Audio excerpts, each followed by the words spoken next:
Apakah kamu sering melihat brosur mengenai kegiatan donor darah? Kamu pernah mengikuti kegiatan tersebut? Sebenarnya, kegiatan donor darah itu apa sih?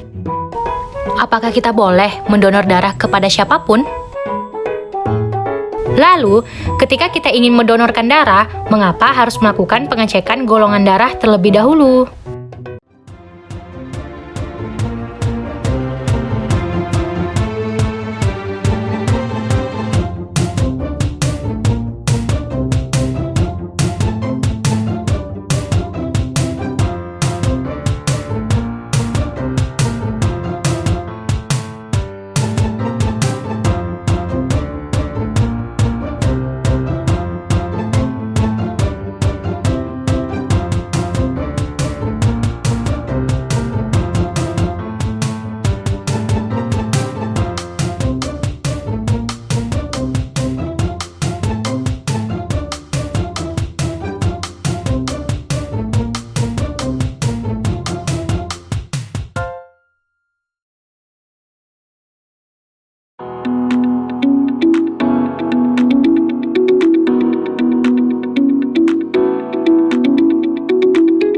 Donor darah adalah salah satu aktivitas yang banyak memberikan manfaat, tidak hanya pada diri sendiri, namun juga kepada seluruh orang yang membutuhkan.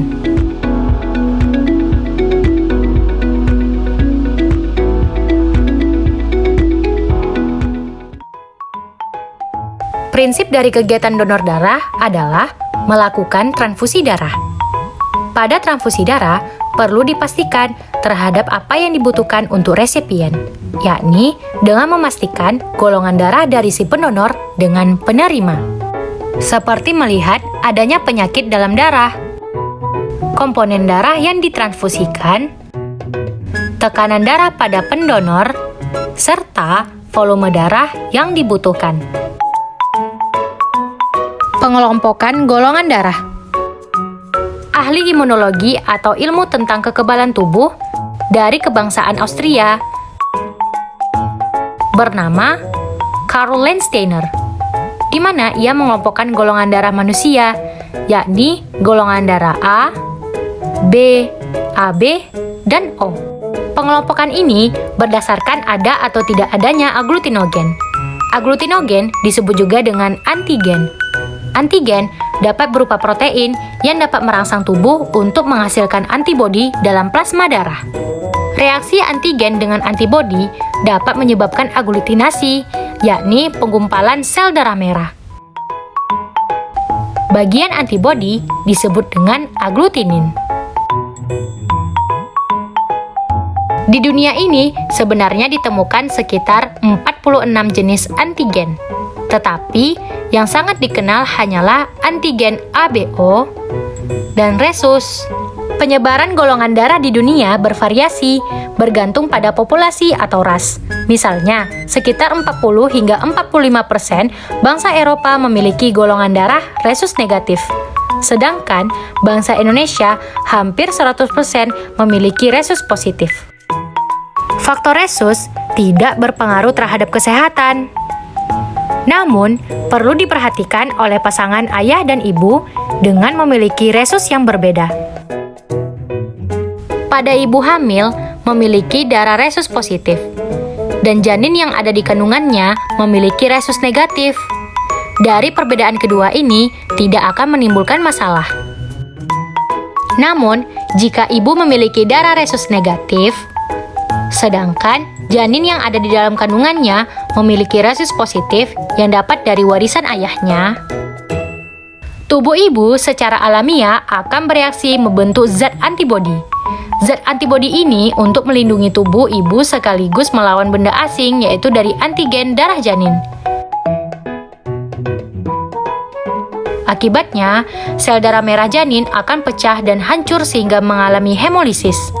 Kondisi ini dapat menyebabkan kematian janin di dalam rahim. Jika bayinya lahir, ia akan menderita erythroblatosis fetalis, yaitu terjadinya pembekakan pada hati dan limpa, kemudian mengalami penyakit jaundice dan gagal jantung. Selanjutnya, transfusi darah. Transfusi darah di mana ia bertujuan menyelamatkan jiwa yang dilakukan oleh medis tertentu. Misalnya, kehilangan darah dalam jumlah besar akibat dari trauma, operasi, atau tidak berfungsinya organ pembentukan sel darah merah. Orang yang memberikan darahnya disebut dengan donor, sedangkan orang yang menerima darah disebut dengan resipien. Nah, pada golongan darah hanya ada 4 macam, yakni A, B, AB, dan O. Golongan darah O disebut dengan donor universal karena golongan darah O tidak memiliki aglutinogen dan dapat diberikan kepada resipien semua golongan darah. Golongan darah AB disebut dengan resipien universal karena memiliki aglutinin dan dapat menerima darah dari semua donor. Jika golongan darah resipien tidak cocok dengan golongan darah donor, aglutinin atau antibodi dalam plasma darah resipien akan menggumpalkan sel darah merah donor. Akibatnya, pembuluh darah kecil akan tersumbat dan terjadi hemolisis yang akan melepaskan hemoglobin ke dalam aliran darah. Hemoglobin yang terbawa ke tubulus ginjal akan mengendap dan menutup tubulus sehingga ginjal menjadi tidak berfungsi. Selanjutnya mengenai tekanan darah. Tekanan darah biasanya menunjukkan tekanan dalam arteri utama. Alat untuk mengukur tekanan darah yaitu tensimeter dan sfigmomanometer. Pada alat ukur tensi biasa dilengkapi dengan stetoskop, sedangkan alat tensi digital hanya menggunakan baterai. Kedua alat ini biasanya diletakkan tepat pada bagian arteri brachialis, di lekuk siku yang dapat teraba dengan jelas.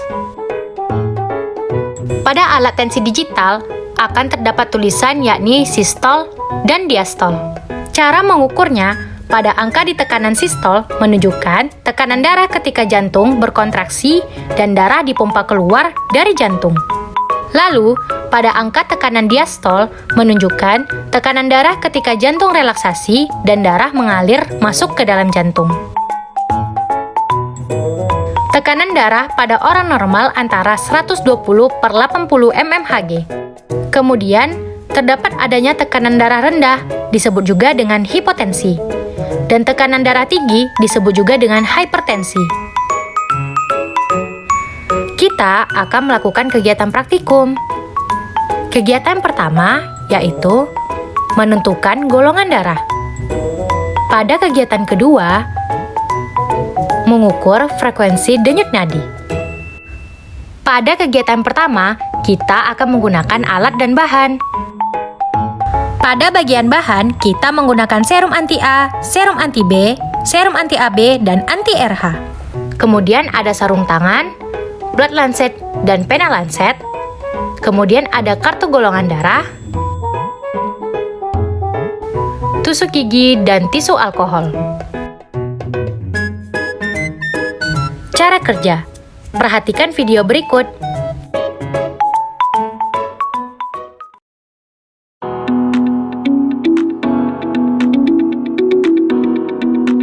Bersihkan ujung jari manisnya dengan kapas steril atau kapas yang sudah diberi alkohol. Pastikan ukuran tusukan pada pena lancet. Lalu, tusukkan blood lancet pada ujung jari tersebut.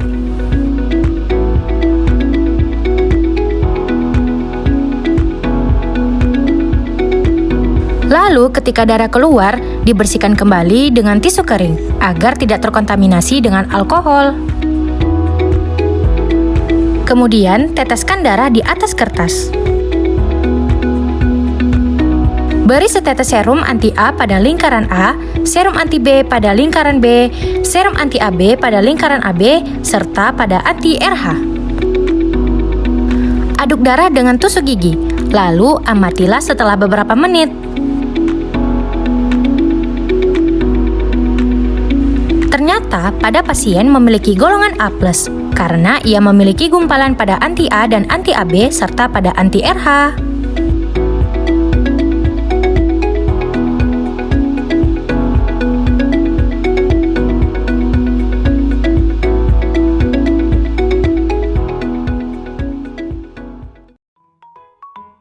Kegiatan kedua, yaitu mengukur frekuensi denyut nadi. Alat yang digunakan adalah stopwatch atau arloji. Cara kerja, yang pertama, tempelkan ibu jari kanan pada pergelangan tangan kiri dan tekanlah sedikit sehingga terasa adanya denyut nadi. Yang kedua, hitunglah frekuensi denyut nadi selama 1 menit menggunakan stopwatch atau arloji dan ulangi 3 kali dengan mencatat setiap per menit. Kemudian hitunglah rata-rata denyut nadi. Selanjutnya, lakukan kegiatan berlari selama 3 menit. Hitunglah frekuensi denyut nadi setelah berlari dan lakukan dengan hal yang sama dengan menghitung frekuensi denyut nadi selama 1 menit dan ulangi 3 kali. Catatlah datanya, lalu bandingkan dengan data awal sebelum berlari. Lakukanlah kolaborasi. Tuliskanlah kondisi frekuensi denyut nadi teman-temanmu dengan cara membandingkannya pada tabel denyut nadi.